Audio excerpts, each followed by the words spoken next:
done. Alright, hello guys, welcome to the PiG Daily, episode number 75, and today we're going to be talking about upgrades in Zerg versus Protoss. Now, I already did one Understanding Upgrades episode, and it was a really convoluted, long episode on Zerg versus Zerg, where I kind of just talked about every single unit interaction in the game, and it kind of drew out, and there wasn't very much concentrated information. Today's going to be a lot more focused, and the real focus is going to be on talking about upgrades in Protoss versus Zerg from the perspective of the common compositions that are used right now. And I'm actually going to be proposing, some changes to how people are upgrading, especially Protoss players, and really pointing out how, depending on not only overall composition, but little adjustments in the ratios in the composition really do affect which upgrades are the most important. So, to start off, what we're going to be talking about is power spikes. We're going to be starting to identify all those cool moments where units get these beautiful little boosts in their effectiveness in terms of how quickly they kill enemy units, and also where are upgrades which are completely useless. We start out here with a very simple scenario, a Zealot versus Zergling, neither with any upgrades. I say that the Protoss actually does have +1 ground armor, doesn't really matter. But the most important thing here is that Zealot actually takes 3 Zerglings, 3 hits to kill the Zergling. You give him +1 weapons, and here is one of the most important damage boosts, which any of you guys have been playing the game for any decent amount of time would know about. Wow, it went down from 3 hits to just 2 hits with just that +1 weapons. That's a 33% effective boost in terms of damage. That's awesome, that's huge, that's massive. So, if you get such a huge boost from +1, does +2 then make it even more effective? And what we're going to find is, nope, it's still 2 hits, because there's just not enough enough hit points in a Zergling to get more value out of that. So as a result, getting +2 attack here is completely worthless, Zealot versus Zergling. It just doesn't give you anything. So what we've identified so far is one amazing upgrade and one kind of useless upgrade in that specific unit interaction. Obviously, you're not always just going to have a Zealot fighting a Zergling, but we're starting to identify these. Also, we can start to identify counter upgrades. If we bring that back to +1, let's add +1 carapace for the Zergling. What we'll notice is because the Zealot has 2 attacks, which each only get a bonus of 1 damage each, any carapace upgrade cancels out that bonus and brings it back to 3 hits. And so what we start to identify here is that what's important is not actually for Protoss to hit +1 attack, it's for Protoss to hit 1 attack upgrade above the Zerg's carapace upgrades, which will, there we go, +2 versus +1 armor, bring it back to those necessary 2 shots, giving him the 33% boost. This is the most basic interaction. We're going to be going a lot deeper than this, don't worry if you experienced players. And we start to see there just such incredible information in terms of an upgrade can be completely worthless, or it can actually be completely amazing.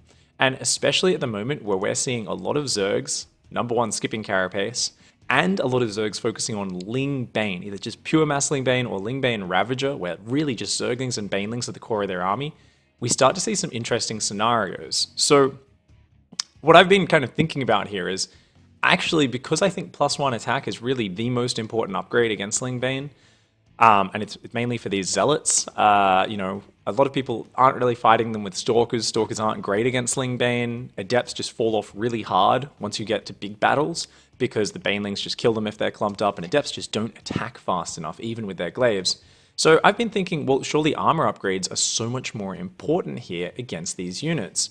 Also, so normally it's charge lots, Archons, and Immortals which counter this, right? So let's very quickly talk about Archons before I bring you guys into another scenario. So, Archons. Do Archons get a bonus from these attack upgrades? Well, let's bring it back to no attack upgrades, and let's walk you guys through how the Archon works. So, alright. So with the Archon, it's always going to one-shot Zerglings if they don't have any armor upgrades, because it does 35 damage, so the direct Zergling that it hits, it does 35 damage to.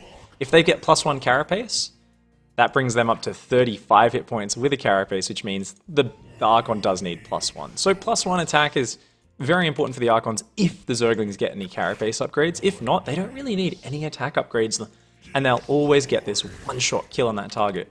However, it does help out their splash damage still. So even though it's not that useful for the direct damage, keep in mind attack upgrades still very important for the Archon Splash. Let's talk about how Archon Splash works. For any of you who don't know, notice it always does direct damage and does full damage to that one target. No matter how close other Zerglings are, it will never do that full damage to more than the single target it hits, no matter what.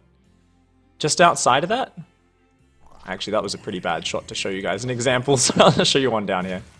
Just outside of that, there is a small area where it does 50% of the total damage in Splash, and just outside of that there is a slightly larger area which only hit the top and bottom Zergling here, which does 33% of the damage.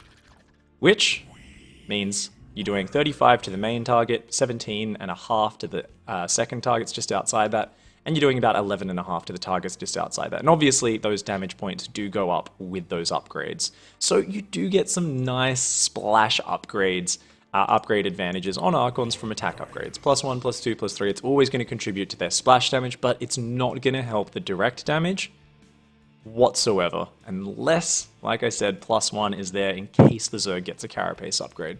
So it's just not that important. So what I've been thinking is, really, at the moment, what we tend to see is this sort of composition a lot. Lings and Banes, Archons, Chargelots, Immortals. And the Protoss players, by standard, always go for +2 attack. And the Zergs are often just going for +2 melee. So by the time you see these big armies clashing, what we see is these armies fighting like this. +2 melee versus +2 attack from Protoss. Now, I think +2 melee is definitely the best choice from Zerg. However, I do want to talk about, well, if it's really not all that useful to get those upgrades. Sorry, let's go back, load, make sure I can show you guys this fight a few more times so you can really get a feel for it. And obviously I'm not controlling anything, and things will change with micro. First of all, guys, I do want to remind you with these scenarios, there's a bit of variability. The reason is, even though I'm just telling these units to auto-attack, the way StarCraft Engine works, the units always spawn slightly differently, they're always going to attack in a slightly different order. So I had to test this dozens and dozens of times to make sure the results I was getting were kind of consistent. Even then, if you factor in a player actually microing the units, it is going to change up. It's going to be a little bit less a little bit different in the way things work. However, I tested this here where I purposely had the Chargelots to the back to make sure they didn't just completely headbutt into the Banelings. I tried to make this so it would be automatically simulating micro as best as I could. The Zerglings and Banelings are kind of pre-spread a bit, making it so that everything's going to engage kind of the way it normally would.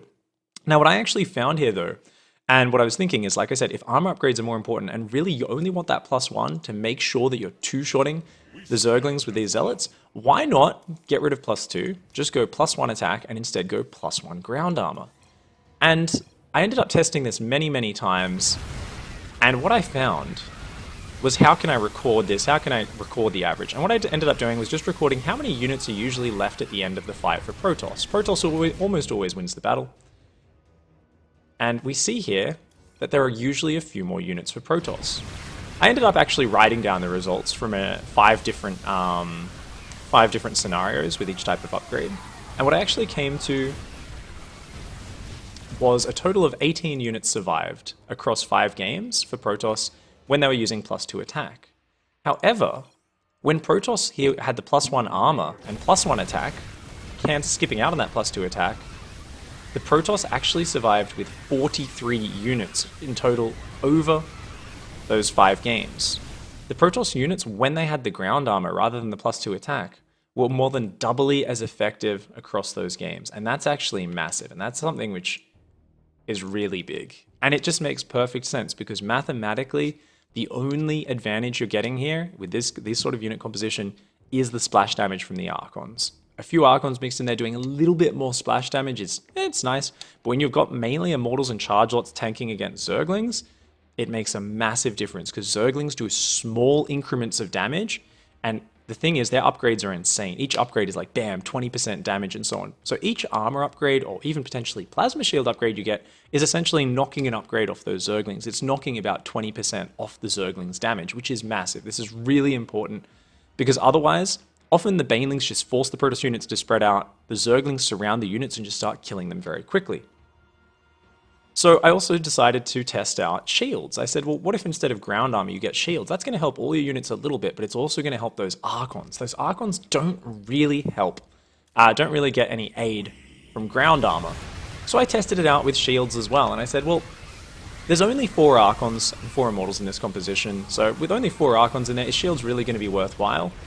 And I actually thought +2 attack might be more worthwhile at first, but after testing it many times, I found that it was still almost... it was about 1.7, 1.8 times more effective to have the shields upgrade than it was to have that +2 attack. So the massive amount of overkill you get with +2, the fact that the Archon Splash is the only thing that benefits from that, meant that in this scenario, every single time across the average, basically we saw +2 attack was not as good as having just +1 attack and ground armor or a shield upgrade. And of course, this can change depending on your composition, depending on exactly what you're going up against as well. So I also did test this out in one other scenario where I added in some extra Archons. And I wanted to test this out as well and say, well, if we have extra Archons in the mix, how does that change things up? So we're going to start here with +1 attack and +1 shields, but this time, oops, sorry, wrong scenario. Got to load it in this screen. So this time it's 5 Archons, or I believe it's 6 Archons actually, let's see. 6 Archons and 2 Immortals. So we've traded out 2 Immortals for 2 extra Archons, going for those shields upgrades. And I wanted to test it out with a slightly different kind of mixture composition here and see how it worked out there in terms of the numbers.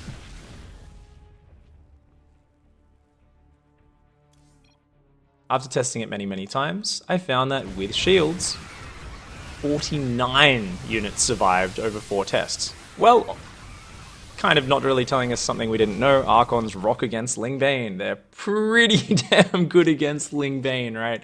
This isn't exactly rocket science. But then I also tested it with the +2 attack and then with the 1/1 attack and the armor.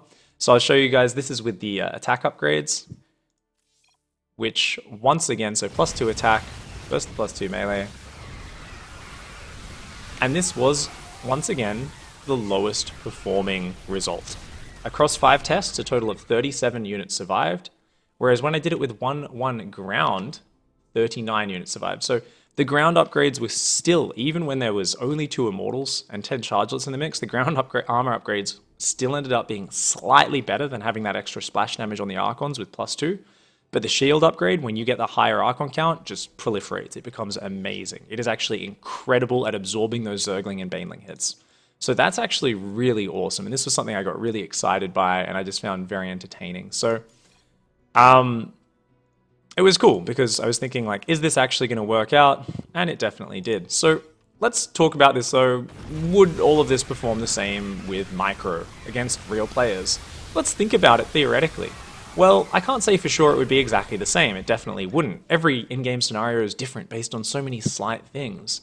However, Archons and Zealots will have to spread out against Banelings, right, in a real game. Which means they'll be taking less Baneling hits. The Banelings are less the damage dealers, and it's much more about the Zerglings being able to wrap around those units because those units are forced to spread out. And remember, these armor upgrades, they're not really the best against the Banelings. They help a little bit for the Archons because the Archons already absorb so many Baneling hits that you can make it, you know, oh, you need to use 1 extra Baneling to kill an Archon. It's something, but really against the Zerglings. Remember, the Zerglings are the ones here doing 7 damage, attacking twice a second. They're doing so much damage. Knocking even a single damage point off that is huge. So I think in micro-heavy situations where the Protoss has to spread out more, especially if the Protoss is using more Archons and that sort of thing, there's actually a much higher likelihood that the armor upgrades will get even more value than in this scenario, because that survivability allowing you to get more shots off is going to be massive, and that's going to be very, very huge. So I've also been thinking about this, and I was thinking, well, if this is the case and you want to be spreading, Archons become even more effective in my opinion because of that same sort of factor, where you want to have a lot of Archons against this. So something I was thinking about as well was maybe Protoss players could try actually going shields as a sort of standard thing against Ling Bane styles, where you go, rather than going double Robo Immortal, instead focus on going just single Robo, getting out a few Immortals, and really spend that extra gas on getting more Archons, as many Archons as possible. You've also got to remember, a lot of the time in a microed battle, because the banelings would be microed towards the chargelots, the chargelots really aren't very effective at actually fighting. Which means the chargelots often have to be pulled all the way to the back and kind of spread like mad, waiting for most of the banelings to die before the chargelots can actually engage. And in that case, usually it's much better for the Protoss player to try and warp in those chargelots. Oh, I actually forgot to have charge on during these whole scenarios. Trust me, I didn't. I had charge on when I was actually properly testing it, guys. Sorry about that one. So the thing is, those chargelots just aren't that effective in big battles when there's large baneling counts. However, they are amazing at counterattacks and all that sort of stuff. And if you want to be warping in lots of zealots and counterattacks, using them not in your army, then I did find that just generally having more Archons in your army is going to be fantastic. However, if you do want to play those double robo styles, have more Immortals for tanking, a few more chargelots spread out through your army, then you probably do want to be getting those ground armor upgrades, because ground armor upgrades benefit chargelots, they benefit Immortals, shield upgrades benefit Archons, as well as giving a bit of a benefit to the other units. Shield upgrades cost more, they're more expensive, but I think they give you such a huge power bump. At even just +1 attack and +1 shields, but +1 attack and +2 shields, if you can hit a time with like 7 or 8 Archons and +2 shields, like Ling Bane just gets wrecked so hard, and that's really cool. So this brings us to the next point. What about Hydraling Lurker? What if your opponent's doing that composition and you're doing this sort of metagame? What if you're so used to playing Ling Bane, someone opens Zergling Baneling and you're like, yeah, let's get armor upgrades or let's get shield upgrades. And then, oh crap, he's got Hydras and Lurkers. How do armor upgrades perform in that scenario?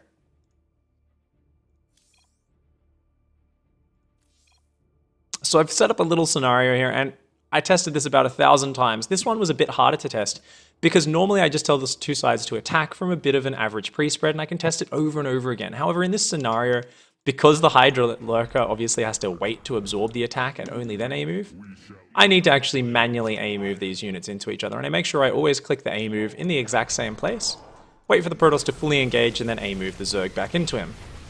Now right now we have +2 melee upgrades. The Zerg's never really going to have +2 melee in this scenario, because, I mean, Hydras and Lurkers are such a big part of their damage. So let's make those upgrades a little bit more realistic. What we often see from Nurtio, one of the best players who still plays this Hydraling Lurker style, is +1 melee, +1 range, and then eventually +2 melee and +2 range.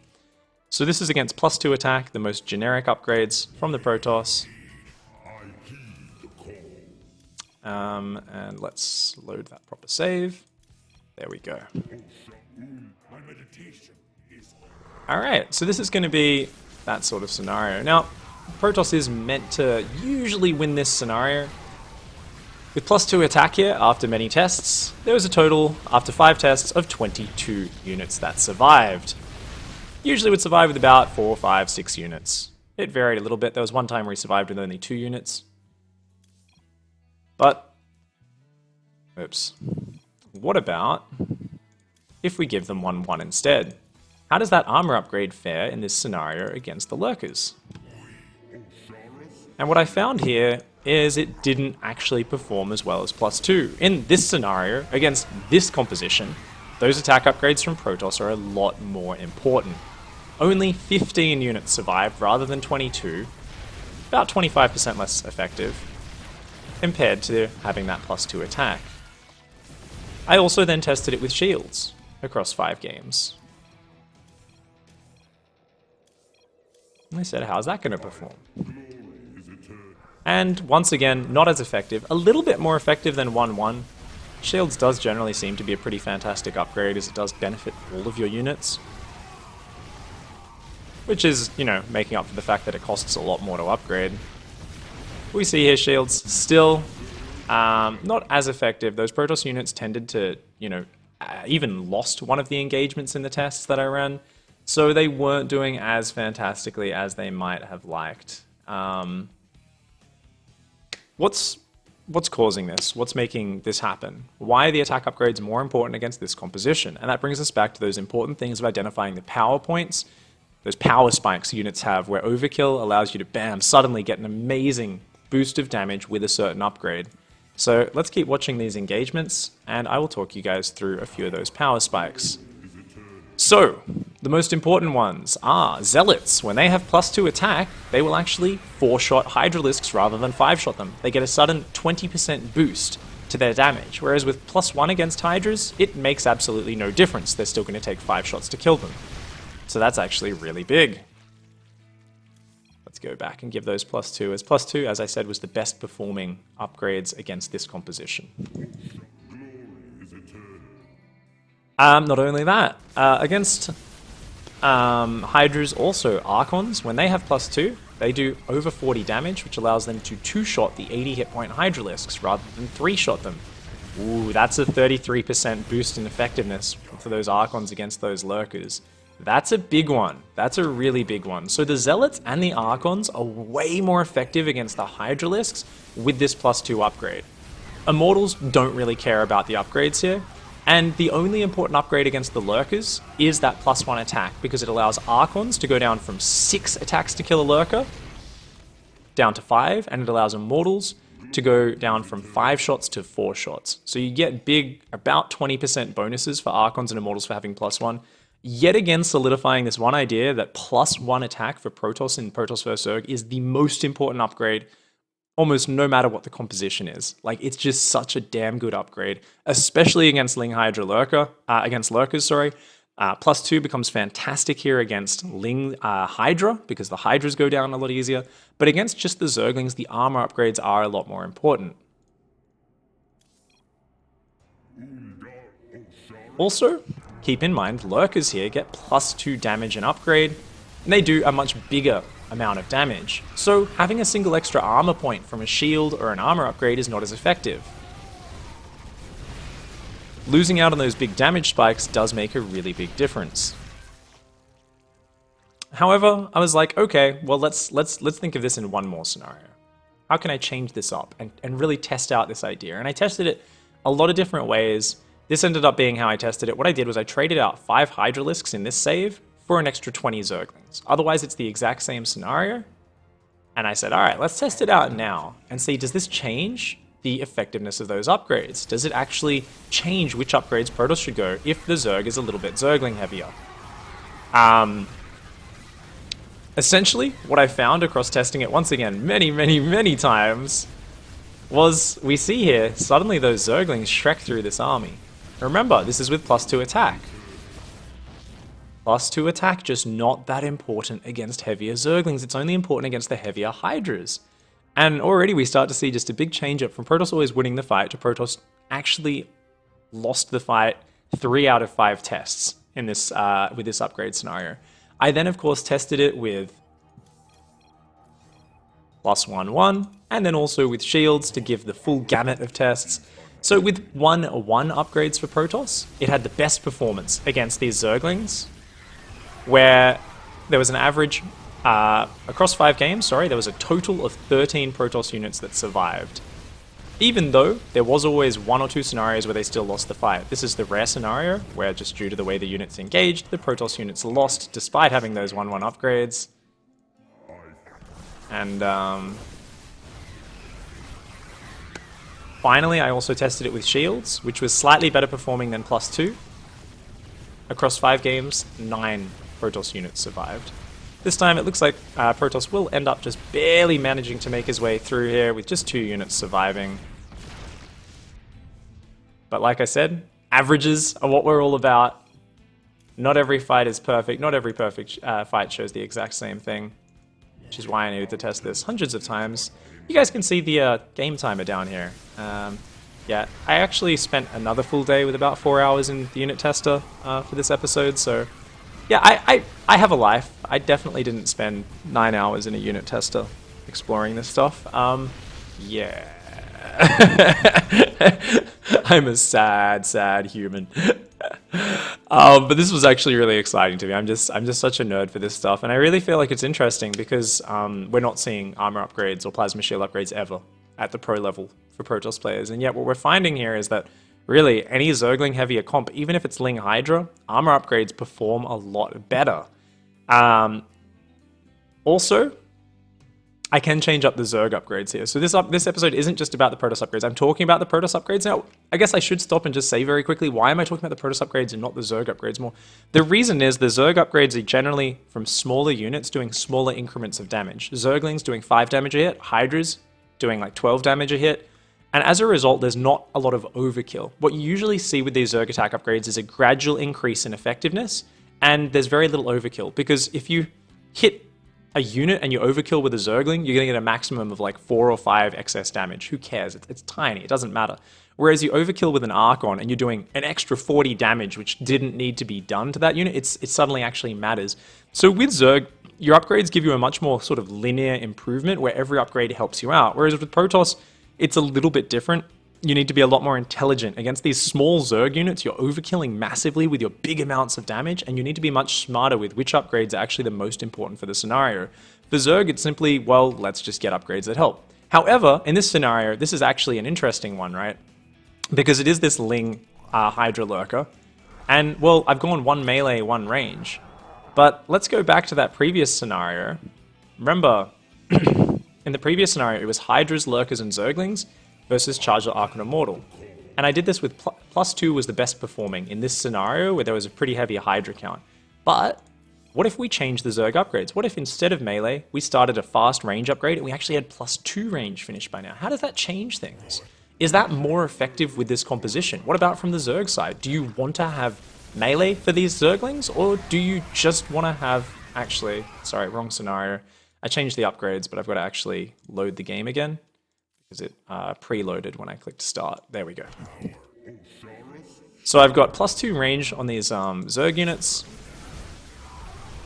And let's see, does that change up this scenario? Before, Zerg was almost always losing, with about 3 to 5 units left for the Protoss player. But now, when I add +2 range in, the Zerg actually performed a lot more consistently. We're going to see here only 2 of these Protoss units surviving, and just barely managing to win that.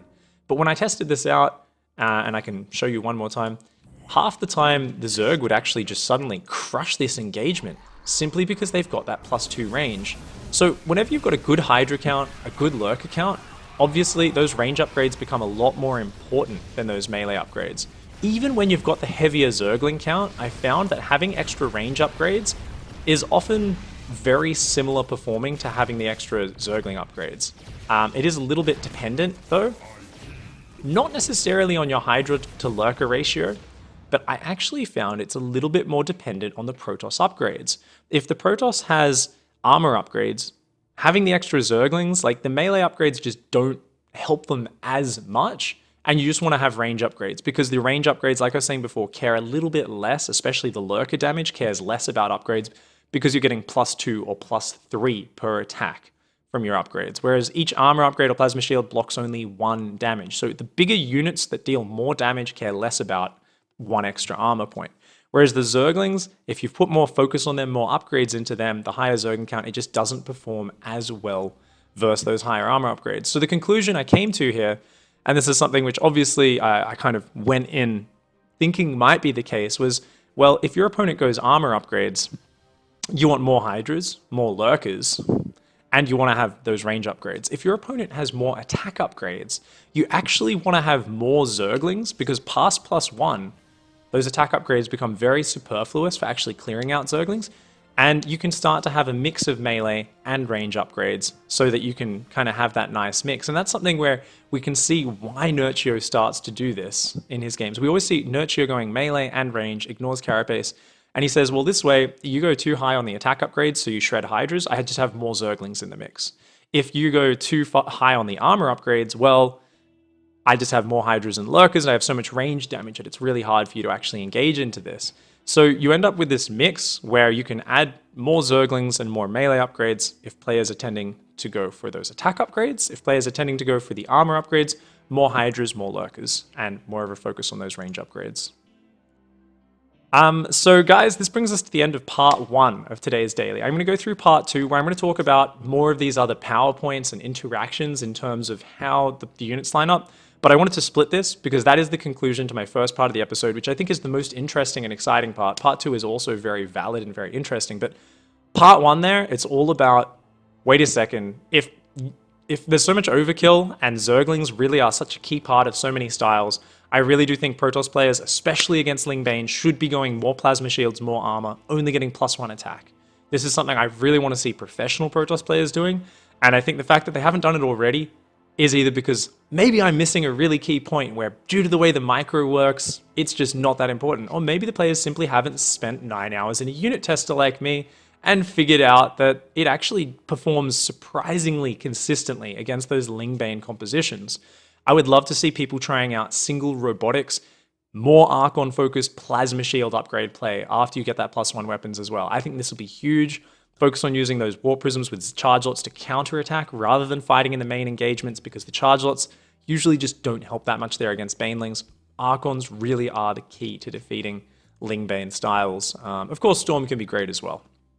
And then upgrades don't really matter too much when you've got Storm. But for now, guys, that's the end of part number 1. Let's go to part number 2.